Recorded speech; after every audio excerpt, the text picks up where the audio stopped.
नमस्कार। दिन भर की बड़ी खबरों में आपका स्वागत है। मैं हूं दामिनी। इस बुलेटिन में आज बात होगी अन्नदाताओं के आंदोलन पर तेज होती सियासत की, अन्नदाताओं के ऐलान की, बताएंगे कि बजट सत्र से पहले विपक्ष के तेवर कैसे हुए सख्त, जानेंगे कि पश्चिम बंगाल में कांग्रेस और वाम दलों के बीच सीट बंटवारे की कहां तक पहुंची बात, और बुलेटिन के आखिर में बात स्वास्थ्य मुसीबत के बीच सरकार के दिशा निर्देश की। लेकिन तमाम बड़ी खबरों से पहले एक नजर सुर्खियों पर। वर्ल्ड इकोनॉमिक फोरम के ऑनलाइन दावोस एजेंडा समिट में प्रधानमंत्री मोदी वीडियो कॉन्फ्रेंसिंग के जरिए हुए शामिल, संक्रमण काल में पूरी दुनिया की मदद का दिया भरोसा। केंद्रीय शिक्षा मंत्री रमेश पोखरियाल निशंक का ऐलान, 2 फरवरी को जारी होगी सीबीएसई 10वीं और 12वीं की डेटशीट, वीडियो कॉन्फ्रेंसिंग के जरिए दी जानकारी। अरविंद केजरीवाल का बड़ा ऐलान, अगले 2 सालों में 6 राज्यों में विधानसभा चुनाव लड़ेगी आम आदमी पार्टी, विधानसभा चुनावों के लिए पार्टी के बड़े नेताओं को जिम्मेदारियां देना किया शुरू। पश्चिम बंगाल में टीएमसी नेताओं पर बीजेपी की नजर, अमित शाह के सामने टीएमसी के 1 दर्जन से ज्यादा बड़े नेता थाम सकते हैं बीजेपी का दामन, कई विधायक हो सकते हैं बीजेपी में शामिल। और गिरावट के साथ बंद हुआ शेयर बाजार, सेंसेक्स 535 अंकों की गिरावट के साथ 46,874 पर हुआ बंद, निफ्टी में भी 149 अंकों की गिरावट, 13,817 पर हुआ बंद। सुर्खियों के बाद बात आज की बड़ी खबर की। गणतंत्र दिवस पर दिल्ली में मचे हंगामे के बाद अब अन्नदाता और सरकार के बीच तल्खी बढ़ती दिख रही है। गाजियाबाद एडीएम ने आंदोलनकारी अन्नदाताओं को गाजीपुर बॉर्डर खाली कराने के आदेश दे दिए हैं। सिंघू और टीकरी बॉर्डर पर भारी संख्या में पुलिस बल तैनात किया गया है। इसी बीच विपक्ष भी सरकार की घेराबंदी में जुटा है। तो आज दिन भर अन्नदाताओं के आंदोलन को लेकर क्या रही हलचल, देखिए ये रिपोर्ट। ट्रैक्टर परेड में हंगामे के बाद मोदी सरकार को खुलकर अन्नदाताओं पर कार्रवाई करने का मौका हाथ लग गया है। यही वजह है कि पुलिस अब दिल्ली बॉर्डर से अन्नदाताओं को उठाने लगी है। पुलिस ने गाजियाबाद और नोएडा बॉर्डर की सड़क को तो खाली करवा दिया, लेकिन अब वो सिंघू, टीकरी और गाजीपुर बॉर्डर से भी अन्नदाताओं को हटाने का सोच रही है। सिंघू बॉर्डर पर पुलिस ने प्रदर्शनकारियों को एक तरफ से दूसरी तरफ आने से रोकने के लिए बैरिकेडिंग लगा दी है। वहीं राजधानी दिल्ली से सटे उत्तर प्रदेश के गाजीपुर बॉर्डर में यूपी पुलिस ने फ्लैग मार्च किया। यूपी की योगी सरकार ने जिला प्रशासन को आदेश दिए हैं कि वो अपने जिलों में चल रहे अन्नदाताओं के आंदोलन को समाप्त कराए। सड़क को पूरी तरह से खाली कराने के निर्देश योगी सरकार की ओर से दिए गए हैं, लेकिन पुलिस की तमाम कोशिशों के बावजूद लगातार 64वें दिन किसान कानूनों को रद्द करने की मांग के साथ वहां डटे हुए हैं, जबकि पुलिस की ओर से नोटिस चिपकाए गए हैं। यहां तक कि कुछ अन्नदाता नेताओं को तो पुलिस ने हिरासत में भी ले लिया, लेकिन अन्नदाता अपने कदम पीछे खींचने को तैयार नहीं है। वहीं दूसरी ओर अब अन्नदाताओं के आंदोलन को लेकर सियासत भी जोरों पर है। विपक्ष की ओर से सरकार पर दबाव बनाया जा रहा है कि सरकार कृषि बिल वापस ले।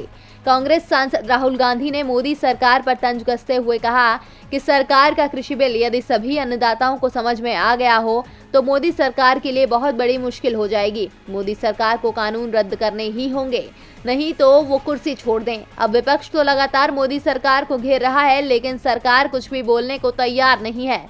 वो तो हंगामे के सहारे किसानों से दिल्ली बॉर्डर को खाली करवाने में जुटी है।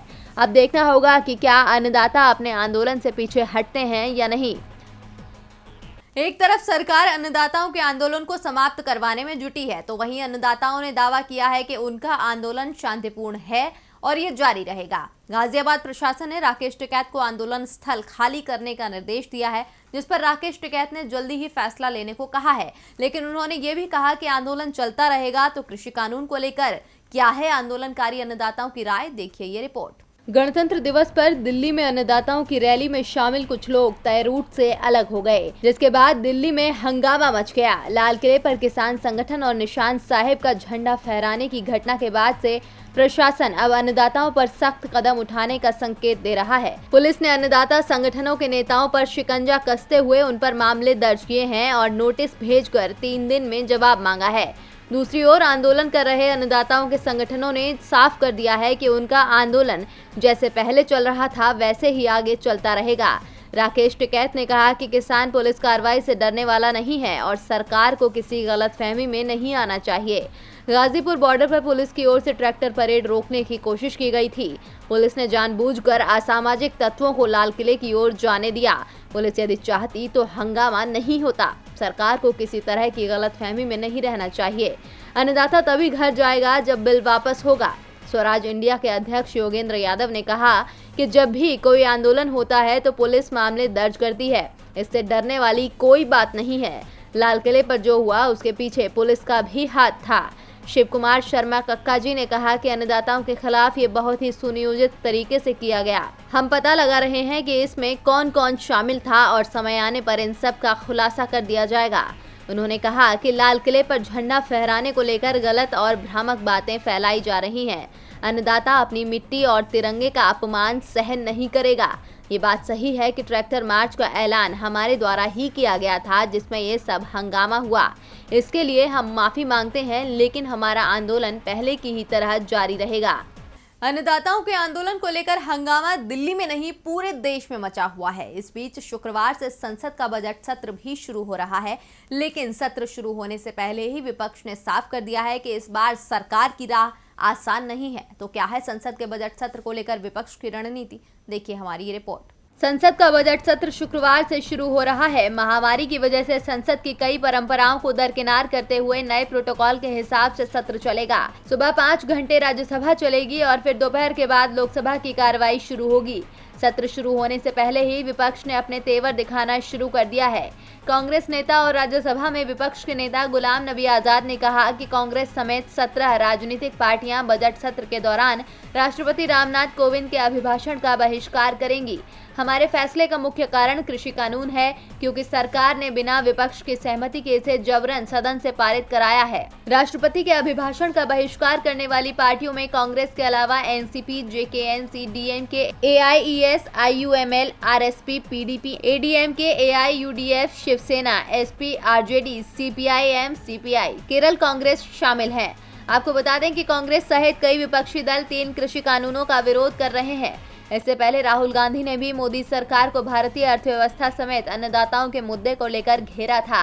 राहुल गांधी ने कहा था कि विश्व में तेजी से बढ़ती अर्थव्यवस्था को कैसे बर्बाद किया जा सकता है, ये मोदी सरकार से जाना जा सकता है। इसके बाद ही उन्होंने ये भी कहा कि कृषि कानूनों की भाषा अधिसंख्य अन्नदाताओं के समझ नहीं आ रही है। अगर आ जाती तो पूरे देश में आग भड़क जाती। बजट सत्र में इस बार विपक्ष के तल्ख तेवर मोदी सरकार की परेशानी बढ़ा रहे हैं, तो वहीं पश्चिम बंगाल की टीएमसी सरकार भी मोदी सरकार की परेशानी बढ़ा रही है, क्योंकि जिन कृषि बिलों को सरकार अन्नदाताओं की बेहतरी वाला बता रही थी, उसके खिलाफ पश्चिम बंगाल सरकार ने प्रस्ताव पास कर दिया है और इस प्रस्ताव को बीजेपी छोड़कर सभी का समर्थन भी मिला है। देखिए ये रिपोर्ट। पश्चिम बंगाल विधानसभा चुनाव से पहले बीजेपी हिंदुत्व को हवा दे रही है, लेकिन ममता सरकार ने किसानों पर बड़ा दांव खेल दिया है, जो मोदी सरकार के लिए परेशानी का सबब बन सकता है। केंद्र सरकार की ओर से लाए गए 3 कृषि कानूनों के खिलाफ जारी किसान आंदोलन के बीच पश्चिम बंगाल विधानसभा ने इन कानूनों के खिलाफ राज्य सरकार की ओर से पेश किए गए प्रस्ताव को पारित कर दिया। इस दौरान सीएम ममता बनर्जी ने कहा कि केंद्र सरकार को इन तीनों कानूनों को वापस ले लेना चाहिए, नहीं तो उन्हें सत्ता छोड़ देनी चाहिए। विधानसभा की कार्रवाई के दौरान बीजेपी विधायकों ने जमकर हंगामा किया और जय श्री राम के नारे लगाए। हंगामे के बीच बीजेपी विधायकों ने वॉकआउट कर दिया। हालांकि लेफ्ट और कांग्रेस के विधायक प्रस्ताव के सपोर्ट में थे। विधानसभा चुनाव से पहले इसे ममता सरकार का बड़ा दांव माना जा रहा है, क्योंकि इस प्रस्ताव के जरिए सीएम ममता ने पीएम मोदी की दुखती रग पर हाथ रखा है। दरअसल दिल्ली हंगामे के बाद भी किसान मोदी सरकार से कानून रद्द करने की मांग कर रहे हैं, जिसे लेकर विपक्ष केंद्र को घेर रहा है। कानूनों के खिलाफ प्रस्ताव पारित करने वाला बंगाल देश का 6ठा राज्य बन गया है। इससे पहले 5 गैर बीजेपी शासित राज्य पंजाब, छत्तीसगढ़, राजस्थान, केरल और दिल्ली ने केंद्र सरकार के नए कृषि कानूनों के खिलाफ विधानसभा में प्रस्ताव पारित किए हैं। विपक्ष के हल्ला बोल से मोदी सरकार की मुश्किल बढ़ी हुई है और अब तो बंगाल चुनाव से पहले ममता सरकार ने सरकार की परेशानी और बढ़ा दी है। सदन में ममता सरकार के प्रस्ताव का समर्थन कांग्रेस ने भी किया और वाम दलों ने भी। विधानसभा के अंदर भले ही कांग्रेस और वाम दलों ने टीएमसी का साथ दिया हो, लेकिन विधानसभा के बाहर नजारा दूसरा ही है, क्योंकि वाम दल और कांग्रेस का गठबंधन ममता सरकार के खिलाफ पूरी तैयारी से चुनाव मैदान में कूदने की तैयारी में है। इसके लिए दोनों के बीच सीट बंटवारे की तैयारी भी हो गई है। अधिकांश सीटों पर सहमति भी बन गई है। 2019 के लोकसभा चुनावों में कांग्रेस और वाम दल अलग अलग चुनाव लड़े और इसका नुकसान दोनों को हुआ। कांग्रेस को 2014 के लोकसभा चुनावों में 4 सीटें मिली थीं, जो 2019 में आधी रह गईं। पार्टी सिर्फ 2 सीटें ही जीत पाई। वोट शेयर भी 12 से घटकर 6% रह गया। वाम दलों की हालत तो और भी खराब रही, क्योंकि वाम दल अपना खाता ही नहीं खोल सके और 2014 में जीती गई दोनों सीटें पार्टी ने 2019 के लोकसभा चुनावों में गंवा दी। इसके बाद अब विधानसभा चुनावों में दोनों ने रणनीति बदली। लोकसभा चुनाव में कांग्रेस और वाम दल अलग अलग लड़े थे, इसीलिए उन्हें भारी नुकसान हुआ और अब विधानसभा चुनावों से पहले ही दोनों ने गठबंधन का ऐलान करके साफ कर दिया है कि लोकसभा चुनाव की गलती विधानसभा में नहीं होगी। गठबंधन के ऐलान के बाद सीट बंटवारे को लेकर शुरुआत में जरूर पेच फंसता दिख रहा था। कांग्रेस की ओर से राज्य की 294 विधानसभा सीटों में से 135 से 140 सीटों पर दावा किया गया था, जबकि वाम दल कांग्रेस को 100 से ज्यादा सीटें देने को तैयार नहीं थी।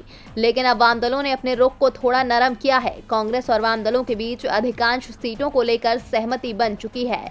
2016 में जिस दल ने जो सीट जीती थी वो उसी के पास रहेगी। 294 में से 193 सीटों पर पूरी तरह से सहमति बन गई है, जिसमें से कांग्रेस 92 और वाम दल 101 सीटों पर चुनाव लड़ सकते हैं। बची हुई 101 सीटों में से अधिकांश पर जल्द ही सहमति बनने की उम्मीद है। जीती हुई सीटों के अलावा जिन सीटों पर कांग्रेस या वाम दलों के उम्मीदवार करीबी मुकाबला हारे थे, उस सीट पर उसी दल की दावेदारी मान ली गई है। साल 2016 के पश्चिम बंगाल चुनावों में तृणमूल ने बड़ी जीत हासिल की थी और 2011 सीटें जीती थी, जबकि वाम दलों और कांग्रेस के हिस्से सिर्फ 77 सीटें ही आई थी। कांग्रेस और वाम दलों के बीच अधिकांश सीटों पर सहमति बन गई है और जो सीटें बची हैं उन पर भी जल्दी ही सहमति बन जाएगी, जिससे विधानसभा चुनावों में पूरी तैयारी के साथ उतारा जा सके। विधानसभा चुनाव की तैयारियां यूपी में भी चल रही हैं। 1 साल बाद यूपी विधानसभा चुनाव है और इसके लिए योगी सरकार अभी से तैयारी में जुट गई है। इसके लिए जल्दी ही यूपी में कैबिनेट का विस्तार हो सकता है। कई नए मंत्रियों को इसमें शामिल किया जा सकता है। तो किस मंत्री की जा सकती है कुर्सी और किसे बनाया जाएगा मंत्री, देखिए ये रिपोर्ट। उत्तर प्रदेश की योगी सरकार 19 मार्च को अपने 4 साल पूरे करने जा रही है, लेकिन उससे पहले योगी सरकार के दूसरे मंत्रिमंडल विस्तार के संकेत मिलने लगे हैं। योगी सरकार फरवरी के पहले हफ्ते में ही ये मंत्रिमंडल विस्तार कर सकती है। दरअसल प्रदेश में मंत्रिमंडल विस्तार को लेकर चर्चा तब शुरू हुई जब पूर्व नौकरशाह और पीएम मोदी के करीबी AK शर्मा ने बीजेपी की सदस्यता ली, फिर वो MLC बन गए। उसके बाद से ही ये कयास लगाए जा रहे हैं कि प्रदेश में मंत्रिमंडल विस्तार होगा और राष्ट्रीय अध्यक्ष JP नड्डा के दौरे पर मंत्री समूह के साथ उनकी बैठक के बाद इसे और बल मिल गया है। फरवरी के पहले हफ्ते में मंत्रिमंडल विस्तार के पीछे कई वजहें बताई जा रही हैं। सबसे बड़ी वजह यूपी में पंचायत चुनाव होना है, जिसके लिए 15 फरवरी के बाद से प्रदेश सरकार के मंत्रियों को पार्टी पंचायत चुनाव में दायित्व देने जा रही है। वहीं 16 फरवरी से ही बजट सत्र भी प्रारंभ होना है। ऐसे में कोशिश यही रहेगी कि सत्र के शुरू होने से पहले ही मंत्रिमंडल का विस्तार कर दिया जाए। बात संभावित मंत्रियों की हो तो मंत्रिमंडल विस्तार में जो हाल ही में 10 MLC बीजेपी के चुने गए हैं, उनमें से 3 का मंत्री बनना लगभग तय माना जा रहा है। इनमें सबसे ऊपर नाम AK शर्मा का है। वहीं दूसरे नंबर पर सलिल विश्नोई के नाम की चर्चा है, क्योंकि वो वैश्य बिरादरी से आते हैं। वहीं एक नाम दूसरी बार MLC बने और PM मोदी के संसदीय क्षेत्र वाराणसी से आने वाले लक्ष्मणाचार्य का है, जो अनुसूचित जनजाति से आते हैं। चर्चा इस बात की भी है कि 1 या 2 नाम ऐसे भी हो सकते हैं जो अभी किसी भी सदन के सदस्य नहीं है, लेकिन जुलाई में खाली होने जा रही विधान परिषद की सीट पर उनको भेजा जा सकता है। उससे पहले मंत्रिमंडल विस्तार में उनके नाम को शामिल किया जा सकता है। वहीं इस कैबिनेट विस्तार में एक महिला को भी मंत्रिमंडल में जगह मिल सकती है। इस मंत्रिमंडल विस्तार में कुछ सीनियर मंत्रियों की छुट्टी भी हो सकती है। इसका क्राइटेरिया उनकी उम्र का 75 साल होना है। तो वहीं जिन मंत्रियों के कामकाज का फीडबैक पुअर है, उन पर भी गाज गिरनी तय है। माना जा रहा है कि 5 से 6 मंत्री कैबिनेट से हटाए जा सकते हैं और इतने ही नए चेहरों को कैबिनेट में जगह मिल सकती है। आपको बता दें कि वर्तमान में योगी मंत्रिमंडल में कुल 54 मंत्री हैं, जिनमें 23 कैबिनेट, 9 राज्य मंत्री स्वतंत्र प्रभार और 22 राज्य मंत्री हैं। मंत्रिमंडल में अधिकतम 60 मंत्री हो सकते हैं। ऐसे में 6 मंत्री इस संख्या से पहले से ही कम है और 5 से 6 मंत्री हटाए जा सकते हैं, जबकि कुल 1 दर्जन नए चेहरे मंत्रिमंडल में शामिल हो सकते हैं। और बुलेटिन के आखिर में बात स्वास्थ्य मुसीबत के बीच केंद्रीय गृह मंत्रालय द्वारा जारी नए दिशा निर्देश की। पूर्णबंदी लागू करने के 2 महीने बाद धीरे धीरे पूर्णबंदी से छूट देने की शुरुआत की गई और नए साल की शुरुआत के साथ ही देश में वैक्सीनेशन का काम शुरू हो गया। इसके बाद सरकार ने बड़ा फैसला लिया है, देखिए इस खास रिपोर्ट में। पिछले करीब 1 साल से पूरा देश महामारी से जूझ रहा है। 1 साल पहले जब महामारी ने दस्तक दी थी, तभी से वैक्सीन का इंतजार हो रहा था और नए साल की शुरुआत के साथ देश को एक साथ 2 वैक्सीन मिल गयी। 16 जनवरी को वैक्सीनेशन का काम भी शुरू हो गया। अब तक 25 लाख से ज्यादा लोगों को वैक्सीन लगाई जा चुकी है। महामारी की रफ्तार धीमी हुई तो सरकार ने भी छूट का दायरा बढ़ा दिया है। केंद्रीय गृह मंत्रालय ने महामारी को लेकर जो नए दिशा निर्देश दिए हैं, उसमें राज्यों के अधिकार तो बढ़ाए ही गए हैं, साथ ही जहां संक्रमण के मामले बेहद कम हैं, वहां सभी तरह की रोक हटाई जा रही है। एहतियाती उपायों के साथ अब सभी गतिविधियों की अनुमति दे दी गई है और राज्य सरकारों को पहले की तरह ही मानक संचालन प्रक्रिया तथा नियंत्रण उपाय लागू करने को कहा गया है। नए दिशा निर्देश 1 फरवरी से लागू होंगे। इस सिनेमा हॉल मालिकों को भी बड़ी राहत मिली है, क्योंकि अब सिनेमा हॉल की सभी सीटें भरी जा सकेंगी, जबकि पहले इन्हें दर्शकों की आधी क्षमता के साथ संचालन की अनुमति दी गई थी। स्विमिंग पूल भी अब पूरी तरह से खोलने के आदेश दिए गए हैं, जबकि पहले ये केवल खिलाड़ियों के प्रशिक्षण के लिए खोले गए थे। राज्यों और केंद्र शासित प्रदेशों से कहा गया है कि वो देश में कोविड से संबंधी राष्ट्रीय प्रोटोकॉल को सख्ती के साथ लागू करें और मास्क लगाने, हाथ धोने तथा सामाजिक दूरी बनाए रखे जाने पर पूरा जोर दिया जाना चाहिए। और दिन भर की बड़ी खबरों में मेरे साथ इतना ही। देखते रहिए DV लाइव। नमस्कार।